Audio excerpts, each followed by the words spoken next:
Assalamu alaikum everyone, and Bismillah Rahman Rahim, and thank you for joining me. And I'm actually doing this session.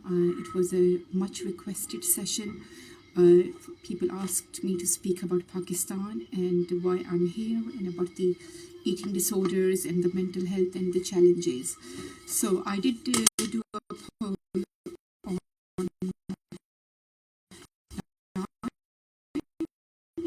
and I asked, what topic. One was to speak about Pakistan, and I actually was planning on speaking about this for some time. So welcome. If it's your first time, welcome. And if you're joining me again, then thank you for joining me. And I am a founder of Islam in Eating Disorders, and it's the website which offers information and support and help for people who suffer from eating disorders. So I asked about a question about Pakistan, and there were many questions, so I have actually put them down together. So why a lot of references made to Pakistan in my work, and the reason I make a lot of reference to Pakistan, because I am Pakistani. My family comes from Pakistan, and my first initial healing which happened was in Pakistan. And that's why I make a lot of reference, and also so much of my research has been done in Pakistan. So that's why I really value Pakistan, but mainly because it's the country my family comes from. And someone asked about is Pakistan safe? I cannot really answer that question for all of you, but yes, I feel, this is my personal opinion, that it is really, really safe. If you're a female, you're really protected, you're really respected, and so I find it very, very safe. But it also depends on where you're living, and every place in Pakistan has different boundaries and different cultures. So as long as you're mindful of the different, of the different cultures and the different boundaries and sensitivities, it is safe. Honestly, you will be very, very safe. So is Pakistan suitable for treatment of eating disorder? Definitely, 199%. And this is one reason why I make so much reference to Pakistan. I mean, when I started my work in 2012, and this is after I came out of the treatment, and through my website, I realized there was a gap. There were lots of people who needed treatment, and the only issue was, where do they go to? And I am not speaking about people in UK or in America or Canada or Australia or France. I'm actually speaking about people from Africa, from Asia, from the Malaysia side, from Kazakhstan and Uzbekistan, and from the Middle East as well. So in Pakistan, I did discover that the treatment is actually really, really affordable. It's really cheap.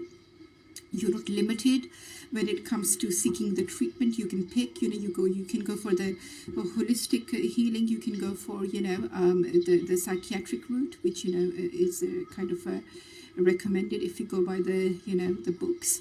So, everything is available to you also, because, eating disorder does come with many other complications, and there are also many, many health implications of this disorder. So you can also get a really good doctor, and the cost is not high.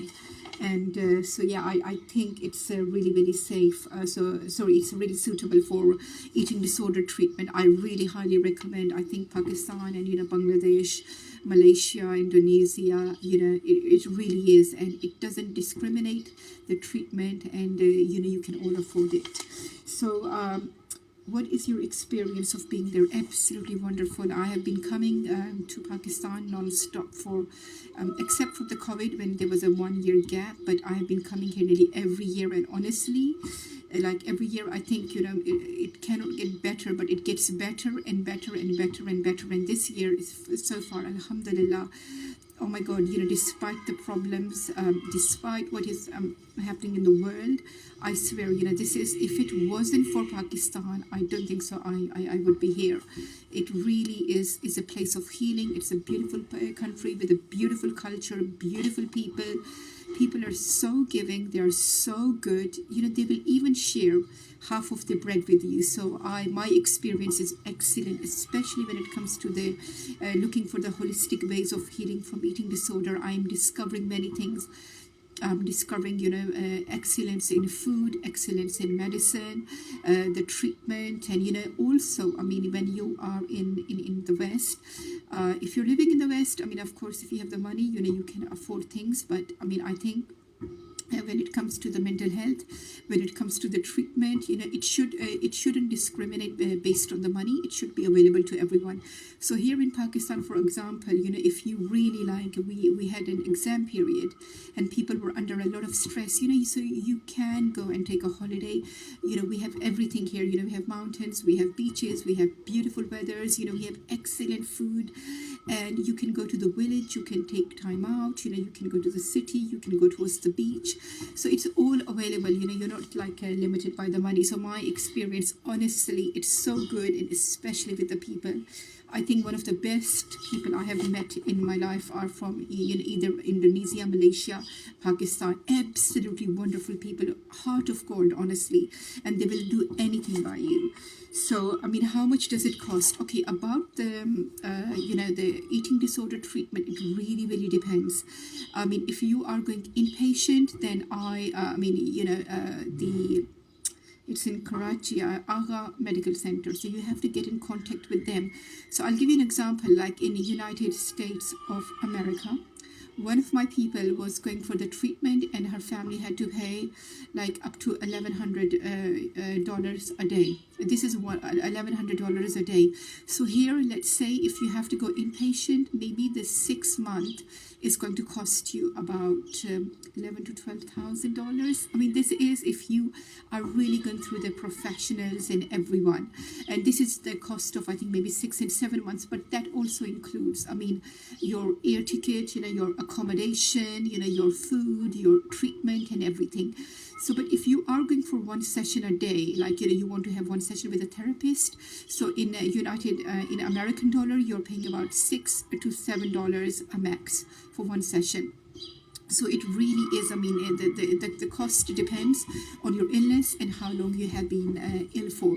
But when it also comes to the dentistry and it comes to, any other thing, it is really, really, really, honestly, really reasonable. And also when it comes to organic food and organic diet, because, eating disorder also have these costs, it's very, very cheap, honestly. It's really reasonable, and you have an access to every single kind of food you can imagine. So do you get large numbers from Pakistan? I don't really know that, because I don't really look at the numbers and I don't like add them up or anything. But my main, when I started this work, the main people were from the Middle East. That was my big area where people came from, America, Middle East, and Australia, and UK, and the West, and Pakistan as well. So I don't really know, but India is like, that's one area where a lot of people come from, and Bangladesh. So I could say it's a mix and match of all the numbers. The most successful case in Pakistan, many, mashallah. And let me give you an example, because I lived in UK. I was born in UK. I was raised in UK. I'll give you an example of the cases. Like, I saw in UK, I'll give you an example from UK. I saw the cases where the lives were nearly destroyed. I mean, I was in a hospital with few people, and I don't want to talk about my experience of those people, but here in Pakistan, very limited money, very small money, but I have seen the lives being made. I mean, your illness, it does not have the right to destroy you. It doesn't have the right to compromise your life. So in Pakistan, mashallah, quwwata illa billah, so many successful cases where even the families had given up. I'll give you an example of one case. Of course, I cannot breach the anonymity. I have to, there was one case, and oh my God, it was the worst case I had faced in my life. So difficult. I consulted professionals in UK. I was in contact with many people, and I was getting an opinion. And the opinion which was coming was not suitable for this person in Pakistan. And guess what? Mashallah, I recently met this person. We were together for like 5-6 years, and I have seen miracle happen. There was another case where it was a case of eating disorder, bipolar disorder, broken marriage, broken relations. I mean, this person was ostracized, no hope. If she was in, I mean, UK, I think the whole community support system would be involved or something. I'm not sure, what she would be on. She, alhamdulillah, I met her and she was such a positive case. Yes, she has to be on the medication for her bipolar, but her marriage, this person she's married to is wonderful. I mean, I have never met such a good person who completely supports her. And by supporting her, I mean, she, whatever issue she has, he does not discriminate. He is walking a step, he's taking every step with her on this journey, because she is on the medication for the long term. And then there are also, honestly, many cases also from the UK as well. But here, I have seen in India and Pakistan and, Bangladesh and Malaysia, the miracles happen, especially when you don't have an access to the psychiatric system. You don't have an access to inpatient. I saw people recover and do really well. So it's really good, successful cases in Pakistan. Many. I mean, I have seen so much success here. It's incredible. Honestly, it makes you doubt that were these people really ill once upon a time. So alhamdulillah. The most Pakistan is considered unsafe and dangerous, and a country which suppresses women. And I will be very honest with you. I think we have more rights here than anywhere in the world, and I'm being very honest. Let's minus who is in the government, what they are doing, because we never look at the governments. We support our people. And, about the safety, I said to you, we have certain areas in Pakistan, like Balochistan side, but honestly, guys, things are changing. And, we did have a very bad press. I just feel all you have to do is mention the word Pakistan, and the media is going to be like attacking terrorist, evil, bad, doesn't give anyone any rights. It's not true at all. I'll give you an example. Someone who's ill doesn't have the money for to get a treatment. Everyone will get together and they will support her. So here you are not limited. The family system is excellent, honestly. As I said to you, even if someone has one piece of bread, they will share it with you. So, you don't go hungry, you don't go, you don't die, everyone is going to step in. So I really feel, this is the country, I swear, supported me in my work, when there was no one who was supporting me. And even, because I don't work. This is, what I do full time, but I do it, fi sabilillah. And it's fully funded by me and my family. And, the number of people who stepped in, who helped me from Pakistan. And honestly, if one of my people is not well, I know this is where the people will stand up for this person and they will support them. So yes, and what you said about being unsafe and all this, what media is showing that, we basically you walk out of the door and you will get killed.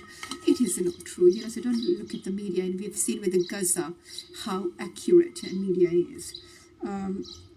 How do you get help in Pakistan? It's honestly, it depends what you want to go for.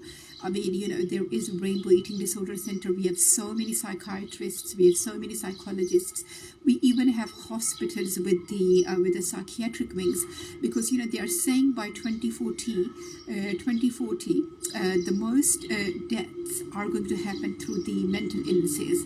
People are not going to die of cancer, but more people are going to die of mental illness, and anxiety and stress-related illnesses. And according to the World Health Organization, 25% of the women, in the world are suffering from depression and everything. So here it depends. You want to go for the spiritual healing, it's all available. My God, we are a country of 200 million people. So it depends how you want to recover, what path you want to go through. If you want to, go into, if you want to work one-to-one with a therapist, it's available. As I said, the maximum you're paying here is $7 to $8 per session. You will have a nutritionist, you will have everything. So it all depends on you. And of course, you can combine everything. It's like, you can go for the spiritual healing, you can go for the nutritional healing, you can go for, psychiatric, CBT, anything you want. It's available here. So yes, the most, Okay, so this question is a bit difficult to answer. The very challenging case in Pakistan, it's a lot of them, and I don't want to go into the detail of those cases, but they were, I mean, quite challenging in their nature, because there was a lack of understanding by the family. And I am not a therapist, I am not a nutritionist. I did some basic courses in nutrition, but that does not make me a qualified nutritionist. And alhamdulillah, I have nothing to do with the CBT side. When I was in UK, I did do a basic, those basic courses, few hour courses in CBT, maybe, I don't remember. So, but I have nothing to do with the CBT side, psychiatry side, or anything to do with the any of this side. So the reason I'm explaining it to you, because I don't have any rules. I'm not limited or bounded by the the CBT handbook, how the CBT, the therapist should be. So when it came to my cases, yes, I did have the freedom to get in contact with the family and really speak to them about these cases. So yes, but one of the most difficult case, alhamdulillah, was resolved recently. That's why I came to Pakistan in October, because of this case, and now it's like one of the most successful outcomes. So yeah, many difficult cases, and I actually witnessed so much of these things, firsthand, which was really not easy to go through. And about the food, I mean, how is the food situation in Pakistan? It's excellent. You can get organic food. It's so cheap. It's available, and the food is basis of your healing when you are recovering from eating disorder. So we cannot say that the food doesn't play the part. Food plays a major part when it comes to the recovery. Even if you compare my country to Dubai, Dubai doesn't produce anything. In West, I mean, I think only 15% of the West produces its food, and if you're in Britannia, in UK, the food situation is okay. I mean, it's available, but it's not organic, and you need a lot of money if you want to have something organic. So here, I swear, everything is so excellent. You have an access to the pure food. It's very, very, very cheap. It costs in dollars, it costs in cents. So the food situation is really good, and you can really, and the culture is really unique. Everyone helps each other, and the history of the country is unique as well. We are the nation, which always has been, under a lot of pressure. We have highest rate of inflation. We have gone through the hell, and I'm being very honest. Few years back, someone said to me, they said, Maha, we went through so much difficulties and nobody was there to help us. And that's true, so we stand on our own 2 feet. We don't look at others. And, as I said, minus what the governments are doing, because we have nothing to do with any of the governments. So they say, I've already answered this question. So what is causing eating disorders in Pakistan? I'll be very honest with you. I used to give very, very typical answers, like, it's a history, family history, genetic, and, all the typical answers you get on Google, what causes eating disorders. But here recently, I realized that the reasons why people are getting eating disorders are very, very different to why people are getting eating disorders in the West. I mean, I'm being very honest. I mean, it's not just a rich man's disease. I mean, we have so much happening in Pakistan right now. I mean, honestly, the country has gone through so much, since the events of the 21.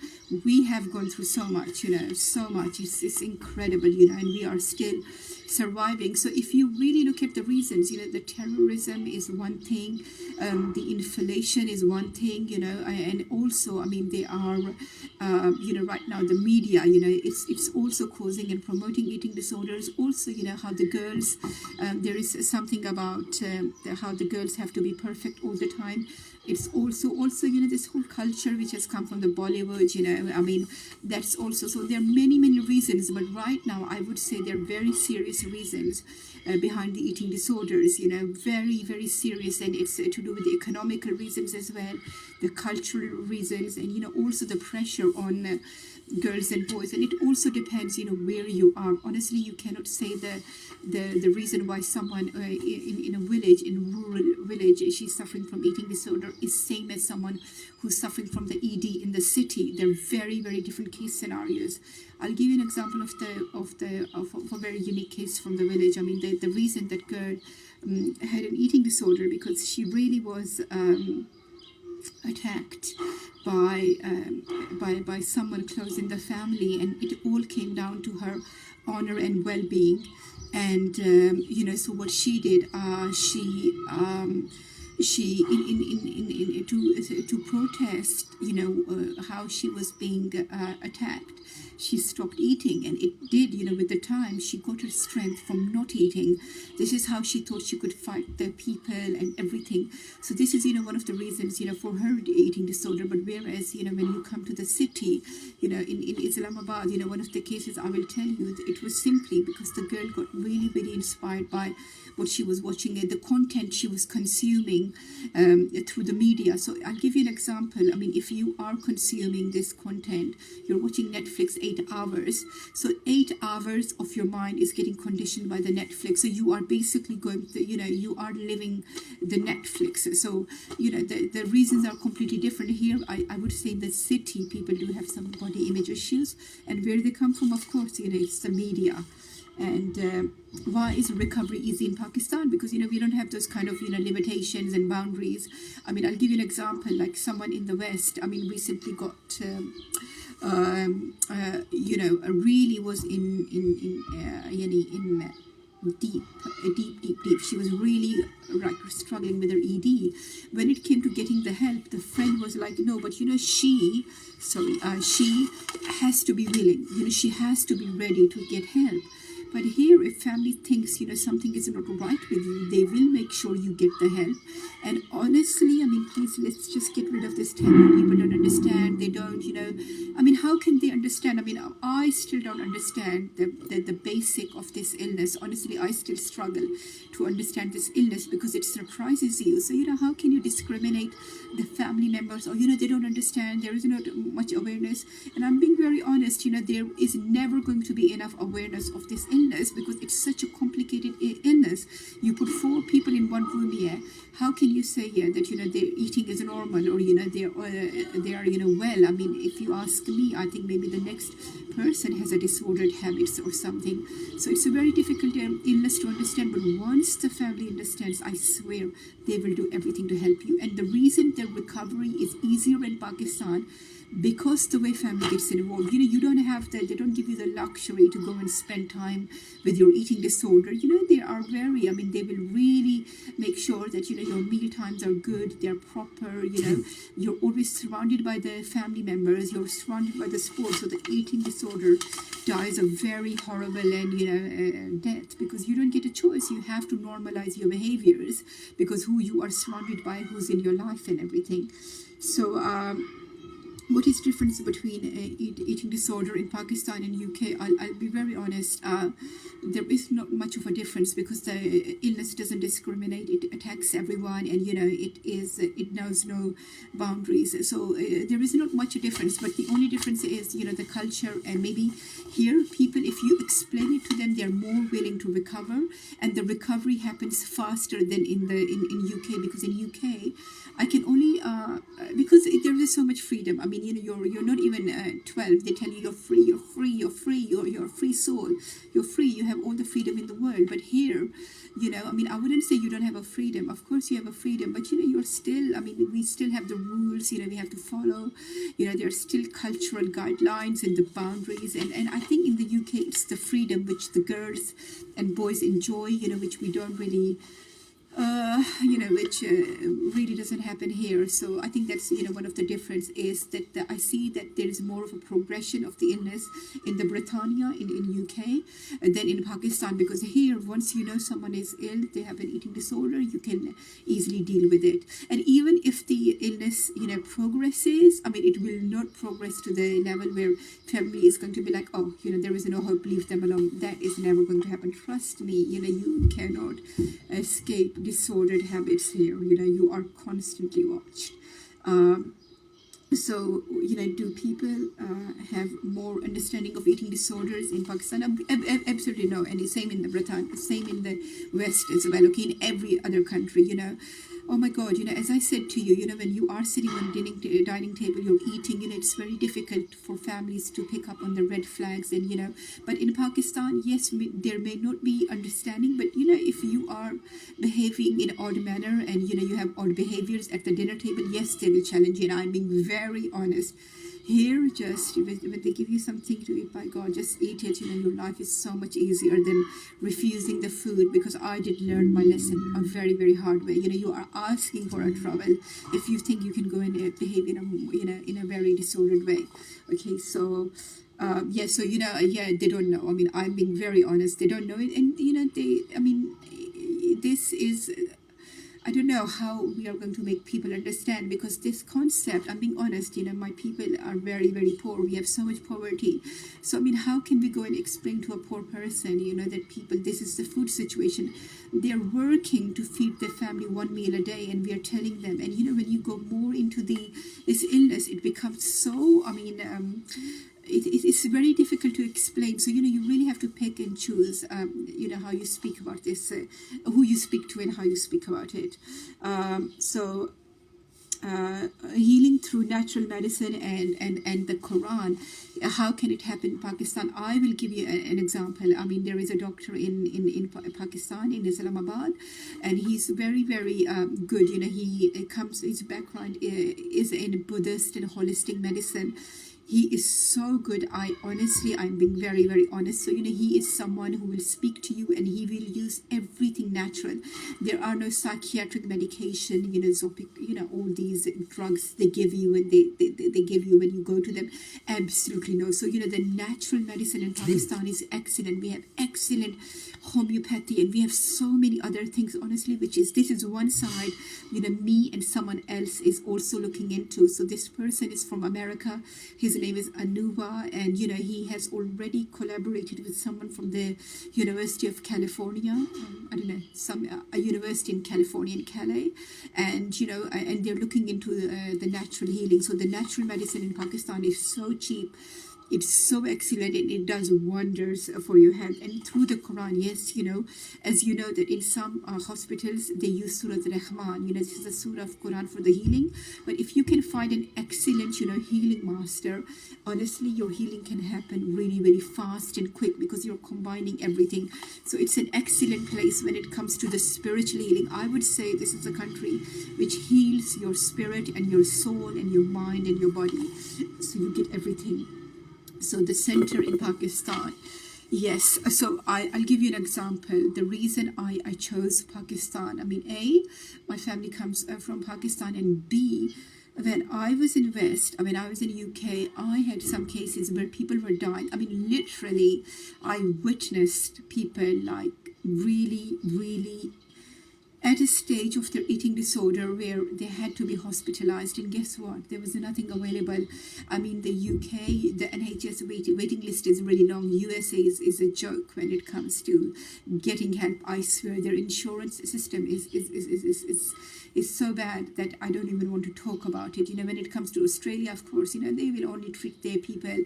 When it comes to the New Zealand, again, their people. And I don't know, how they offer help, what they do, because I don't live in Australia. I've only been there once, and and about even the Canada, yes, Canada has some, they have some excellent, health systems. They have some excellent, mental health systems. But when it comes to international, none of them. They're only limited to their people. They will only treat their people. But whereas in Pakistan, all I had to do was, say to the Rainbow Eating Disorder Center, this person is ill. Even though they could only help them online, they would honestly, and without taking the money, they didn't say, what, this is, for a 20-minute session and give us 100, sterling. Never. They would treat my people, they would go through with them, and then they would send me the invoice. And also here, the reason I wanted to have a center in Pakistan, because, we are a farming country, the access to the excellent food, the mountain air, the pure water, the natural medicine, and also the cost is so reduced.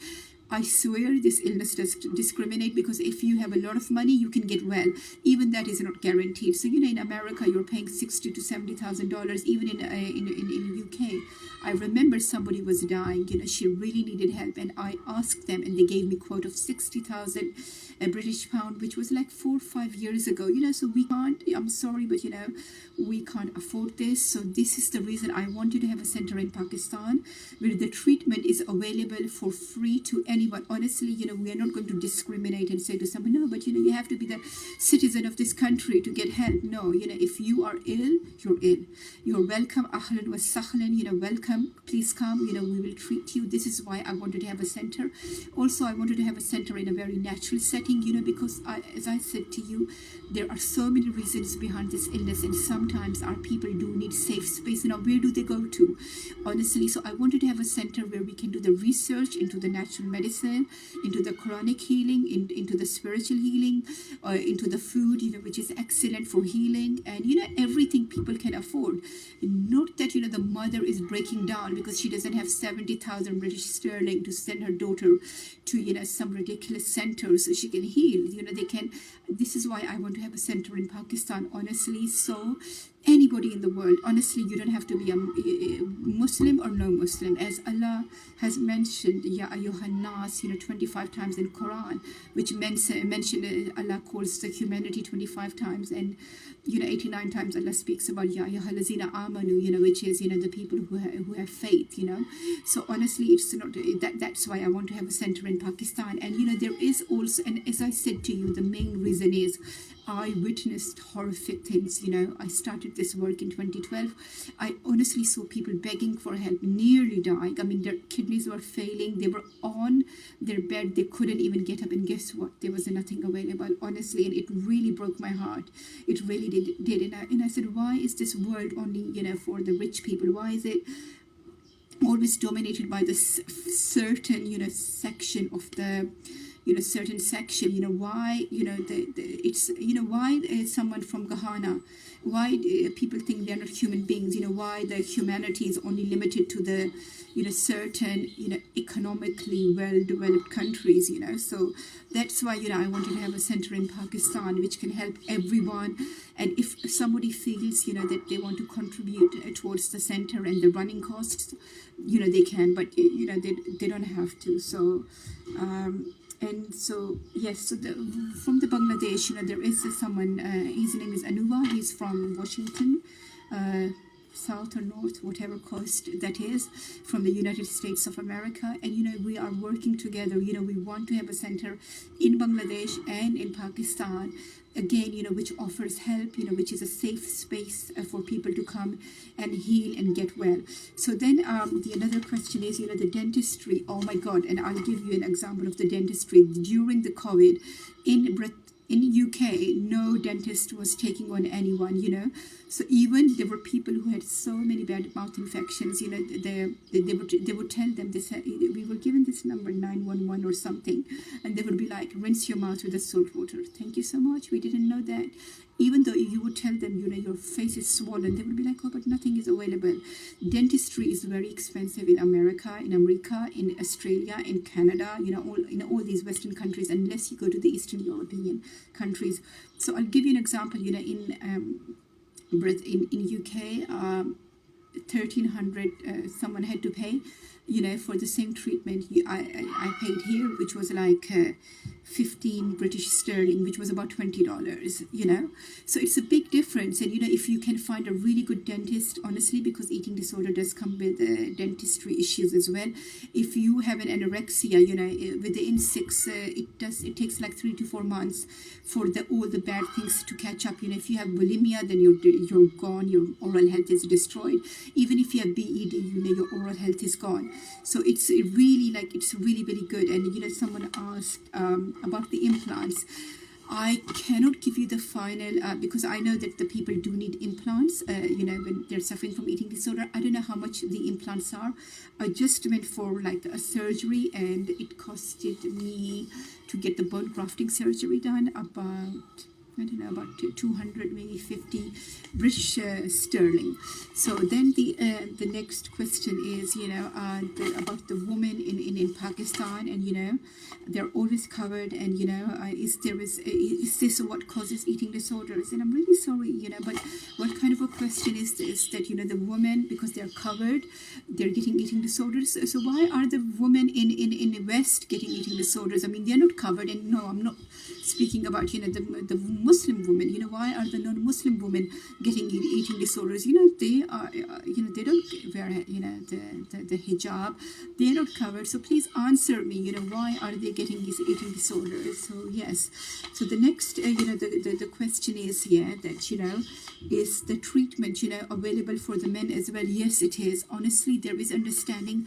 There are people, if you need help, they will go out of your way. So the next question is, if I come to Pakistan, what is the process like? I mean, I'll be very honest with you, because we have one center in Lahore, we have this medical hospital in Karachi. So it depends where you want to go for the treatment, and how much it is going to cost is it depends on the duration of your treatment. And so another thing is, the marriage culture in Pakistan.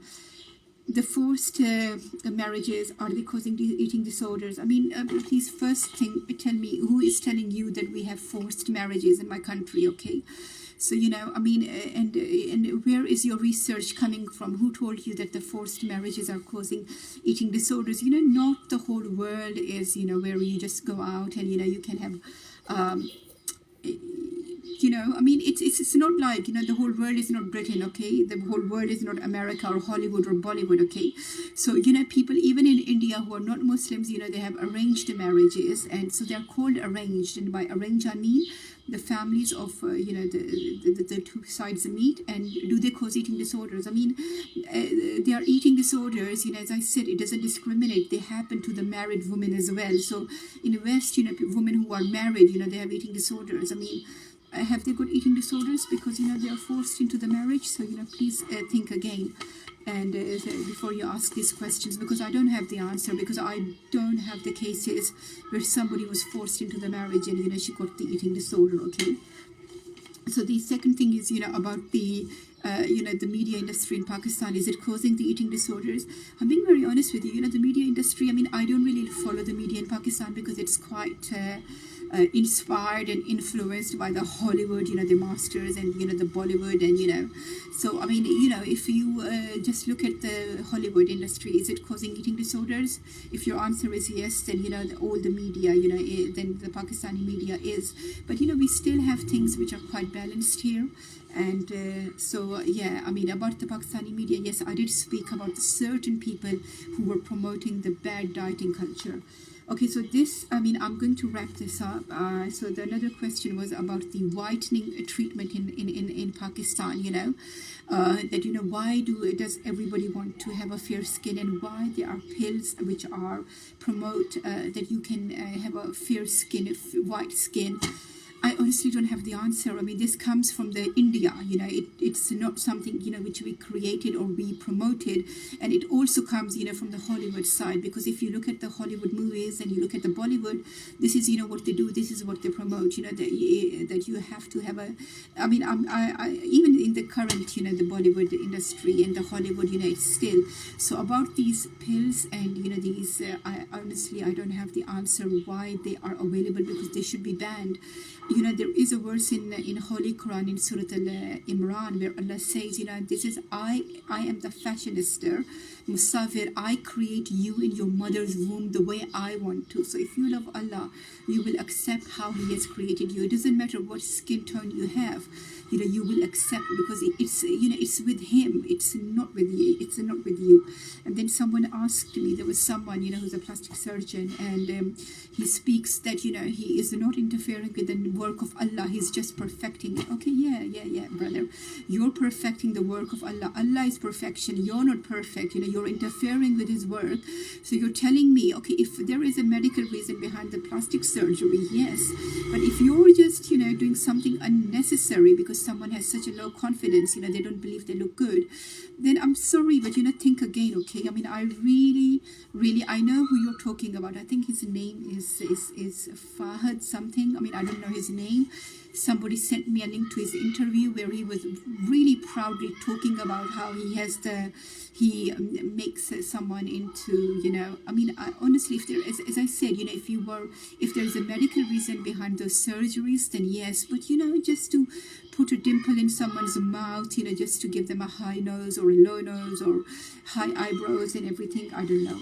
So someone asked about these, the current, the ageism in Pakistan. I mean, is it causing eating disorders? Do people want to age, or do they want to stop aging the way it's happening in West, where every woman, I mean, even if she's, 70 or 80, she wants to behave like a 13-year-old, and she pretends. And the media tells her, no, you are a 13-year-old, live your inner child, bring your inner child out, behave like a 13-year-old. I'm sorry, a 70-year-old grandmother is a 70-year-old grandmother, okay? The spirit never ages, but age is a factor. So about the ageism, I'll be very honest with you, here the age is celebrated because the age, brings the respect, The age shows the wisdom, it shows the experience of the life you have. It's something to be celebrated. It gets you so much respect. I mean, I went to the village and, the elder people, they are treated like kings, they're served food first, they're looked after. I know someone, she had an eye surgery, there was someone to look after her. It's like people, this is how much they respect, the elder people. So now about the aging and people want to stop, I mean, I cannot answer that. As I said to you, please don't look at this, limited people who are behaving like idiots on the media because they don't represent the Pakistan, The majority of the people, especially who are in their old age, are not like that. I swear, instead of spending 700 British sterling just to get to, this lifting when they pull it up, or, the microblading, whatever, they would rather go to the Hajj. Honestly, they would rather go to the house of Allah. So, no, they don't. Honestly, I don't see that. But yes, I know that, I cannot deny there are women in the media, who are like 80, 90, 100 and 145 plus, and they behave like 13-year-old. And they're like, oh, but, when I was young, this didn't happen, and now I want to behave like a 13-year-old. So, yeah, they will go for those procedures. And whether they're allowed in Islam or no, I mean, that's something you have to go through the school of thought and look into it, and you will get your answer. And the answer is no, you cannot waste your money like that. So the last question I am going to answer is, so the current political situation and the inflation, is it causing mental health crisis for people in Pakistan with what is happening in Gaza and everything? Okay, I came to Pakistan in October. 2 years ago, we had a prime minister in Pakistan which was removed.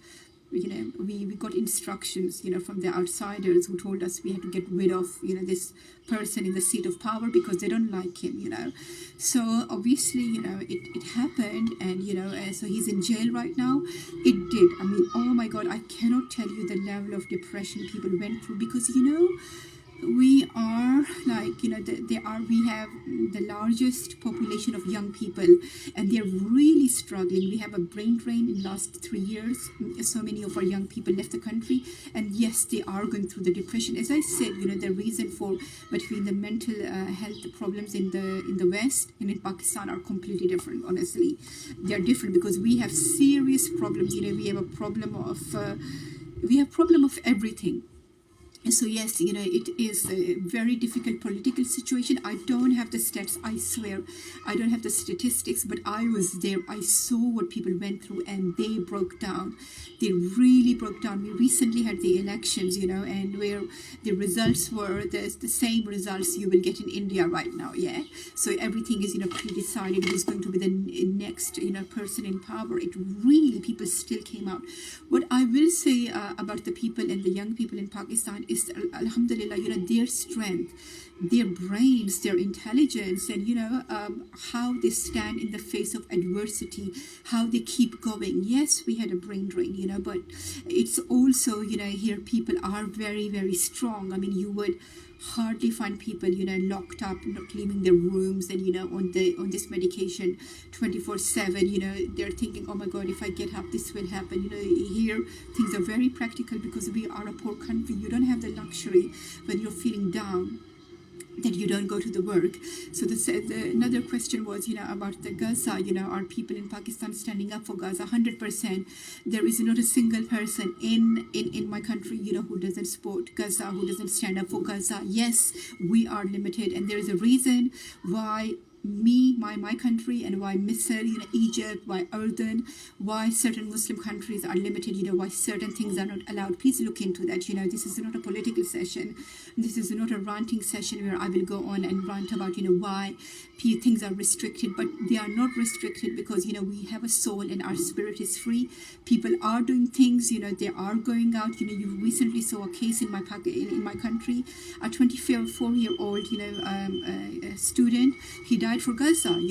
Roman, from Azad Kashmir, from the Kashmir side, was protesting. The students are doing the demonstrations and protests. He was simply killed. Just for taking, and he was simply, my God, he wasn't even doing anything. He was just there, for the Gaza, and he was killed. And his family, my God, I don't have the words.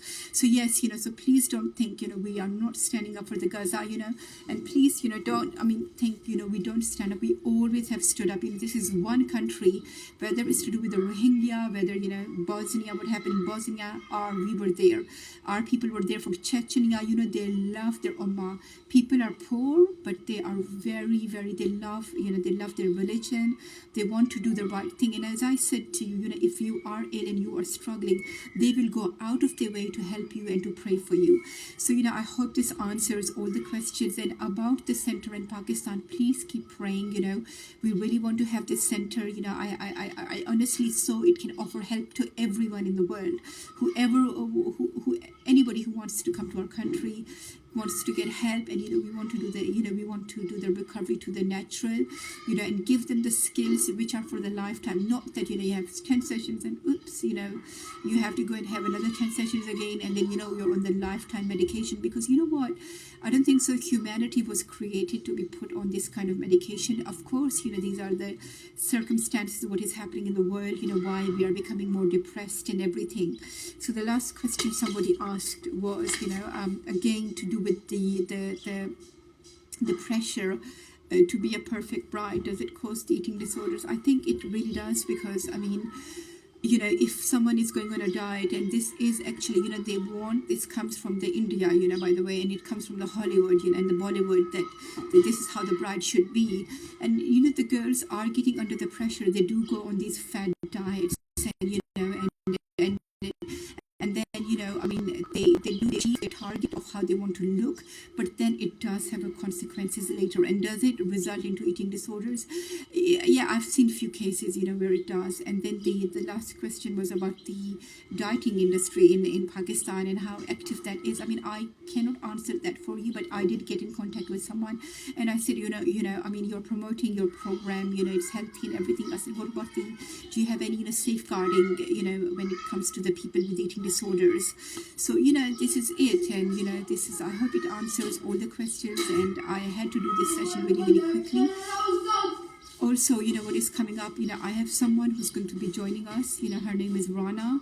She's from UK, and, she will be speaking about the mental health, what people go through in UK, and, we will be comparing the cases and how, we can support people, how they can rise above these challenges. I'm being very honest. Since 7th October, we have gone through a hell, and we have lived through hell. But what it is, what is sad here, the Pakistan has gone through this hell. Kashmir has been going through through this hell. No one stood up for Sudan. Nobody stood up for Syria. No one stood up for Iraq. I was in UK, when the government decided to invade Iraq. I only went for the one protest. I went to the Iraq 2 years ago, and I swear what they did in Iraq. Oh my God, I don't know how we are ever going to get the forgiveness, how this government is ever going to get forgiveness for its actions in Iraq. There was no reason. There was, the reason to attack Afghanistan still doesn't make sense. Those poor people who don't even know what the world map looks like. You bombed the innocent people, honestly. So, what is happening in the Gaza is a result of how the world stayed silent with what happened in Afghanistan, with what happened in Iraq, Sudan, Syria. Also, those countries in America. I mean, my God, they were invaded because of the bananas, and oh my God, and it doesn't make sense. And someone asked me about will I be remaining in Pakistan or will I be going back to the UK? I don't have any plans of going back to UK for the simple reason because of what is happening in Gaza. I mean, it really breaks my heart, to see, how the British government has supported the whole, with what has happened in Palestine. I really, honestly, it really breaks my heart. And so I want to stay in Pakistan, simple, so, we can get on with the building of the center. We can collaborate, get together, become strong, and produce people who are not limited by the mental illness. They can rise and make this world a beautiful, a better place. Because at the end of the day, my last message, Allah didn't say that I made genocide Joe Biden your leader. He said I made each and every one of you a leader. So we all, for me, the leader is, anyone, even if it's my neighbor who's helping someone is a leader. So this is how I see, everyone as a leader, just to do the good thing, support your people, and hold it together. Please hold it together. And for the Pakistan, I will say to everyone, please support your local young people. Please support them. When you are ordering things, when these people come for the delivery, please offer them water, give them some extra money, support your local currency, support your people, and make this country, a better country, and also, a country, which leads, inshallah, should lead by the example. Okay, so I hope this answers all your questions. And again, I would say I'm not a therapist. I don't have any professional degrees because, my work is unlimited. I don't limit myself, okay, I'm going to speak to this person. If this person needs help, inshallah, I think, they should get help. And, the help shouldn't be limited to, by the certain things, okay? So thank you so much for joining me. This will be on our YouTube channel, and I hope it answers all your questions. Again, yes, please, if you want to come to Pakistan for the recovery, please do so, because honestly, it will do wonders for you. Assalamu alaikum.